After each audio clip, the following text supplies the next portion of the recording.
எல்லோருக்கும் வணக்கம் நேயர்களே. இந்த வீடியோவில் ரொம்பவே முக்கியமான ஒரு விஷயத்தை பற்றி தெரிந்து கொள்ளப் போகிறோம். சற்று முன் பார்த்தீங்கன்னா ஒரு குறிப்பிட்ட தகவல் மிக பெருமளவுக்கு வைரலாக சோசியல் மீடியாக்களில் பரவிட்டுருக்கு. இதை பற்றி தான் தற்போது பார்த்தீங்கன்னா எல்லாருமே பேசிகிட்டு இருக்கிறாங்க. அதாவது சூப்பர் சிங்கர் 11 சரண்ராஜ் அவர்கள் மிஸ்கினிடம் சொன்ன கடைசி வார்த்தை அப்படிங்கிற ஒரு குறிப்பிட்ட தகவல் பேரதிர்ச்சியை சமூக வலைத்தளங்களில் ஏற்படுத்தியிருக்கு. மிஸ்கின் அவர்களிடம் கடைசியாக சரண்ராஜ் அவர்கள் என்ன சொன்னார், அந்த அதிர்ச்சி தகவல் என்ன, எல்லாரும் ஏன் இதை கேட்டு அதிர்ந்து போயிருக்கிறாங்க, நாமளும் தெரிந்து கொள்ளலாம். வாங்க நேயர்களே, வீடியோக்குள்ள போகலாம். நம்முடைய சேனலுக்கு புதியவராக மறக்காம சப்ஸ்கிரைப் பண்ணுங்க. நேயர்களே, இந்த சூப்பர் சிங்கர் 11 எந்த அளவுக்கு மாபெரும் வெற்றி அடைஞ்சு முடிஞ்சிச்சு அப்படிங்கிறது நம்ம எல்லாருக்குமே தெரியும். இது வரைக்கும் எத்தனையோ சூப்பர் சிங்கர் நடந்து முடிந்திருந்தாலும் இந்த சூப்பர் சிங்கர் 11 அப்படிங்கிறது மாபெரும் வெற்றி அடைஞ்சிருச்சு.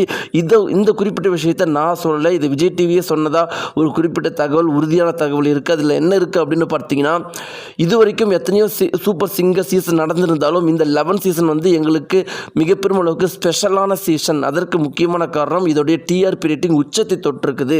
எப்பெல்லாம் சரண்ராஜ் அவர்கள் மைக்கை தூக்கி பிடிக்கிறாரோ அப்பெல்லாம் பார்த்தீங்கன்னா வியூஸ் வந்து அப்படியே பயங்கரமாக எங்களுக்கு டிஆர்பி வியூஸ் வந்து வரும். இவ்வளோ பெரிய வெற்றியை கொடுத்த சூப்பர் சிங்கர் 11 ஷோக்கே வெற்றியை கொடுத்த சரண்ராஜ் அவர்கள் 2வது இடத்துக்கு போனது அப்படிங்கிறது உங்களை மாதிரி எங்களுக்கு மிகப்பெரிய அளவுக்கு கவலை இருக்குது. ஆனால் அதற்கு பின்னாடியும் ஒரு காரணம் இருக்குது. நிக்கில் அவர்களுக்கு இந்த ஜென்ரேஷன் ஆடியன்ஸ் வந்து நிறைய இருந்தாங்க. ஏன்னா அவர் இந்த ஜென்ரேஷன் பாட்டு தான் நிறைய பாடினார். அதனால் அவங்க வந்து ஆன்லைனில் இந்த வாக்குகள் செலுத்துறதுலாம் அவங்களுக்கு ரொம்பவே சுலபமான விஷயம், அவங்க பண்ணுவாங்க. அந்த காலத்து மனிதர்கள்லாம் அவ்வளோ இதெல்லாம் பண்ண மாட்டாங்க. அதனால தான் சரண்ராஜ் அவர்களுடைய இளையராஜா பாட்டை பிடித்த அந்த காலத்து மனிதர்கள் அதிகமாக வாக்கு செலுத்தலை. அவர் 2வது இடத்துக்கு போனார்.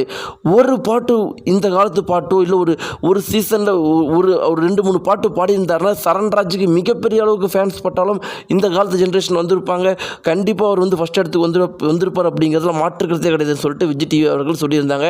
என்னதான் இவங்க இப்படி சொல்லியிருந்தாலும் சரண்ராஜ் அவர்களுக்கு 2வது இடம் கொடுத்தது மிக பெரும் அளவுக்கு வருதி நமக்கு எல்லாம் ஏற்படுத்தியிருக்கு அப்படிங்கிறத மாற்றுக்கிறதே கிடையாது.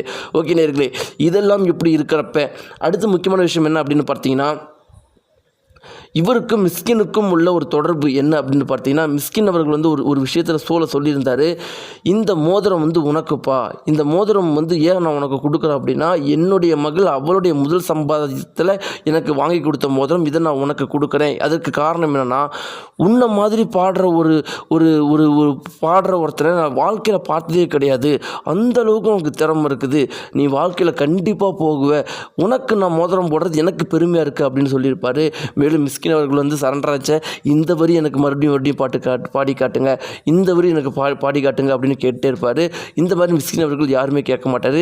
அவருக்கு வந்து சரண்ராஜ் அவர்கள் 2வது இடத்துல வந்தது மிக பெரும் அளவுக்கு துக்கம், அந்த அளவுக்கு துக்கத்தை ஏற்படுத்தியிருக்கான்.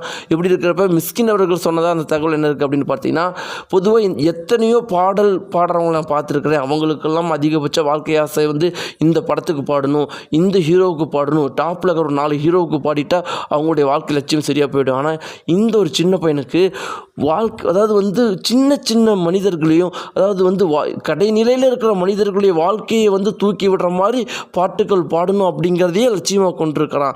இவன் தான் வாழ்க்கையில் இவன் தான் கண்டிப்பாக வந்து ஜெயிக்கணும், இவன் ஜெயிச்சா தான் பல பேர் ஜெயிப்பாங்க, பல லட்சம் பேர் ஜெயிப்பாங்க அப்படின்னு சொல்லிட்டு மிஸ்கின் அவர்கள் சொன்ன ஒரு குறிப்பிட்ட தகவல் சமூக வலைத்தளங்கள் மிக பெரும் அளவுக்கு வைரலாக போயிட்டுருக்கு.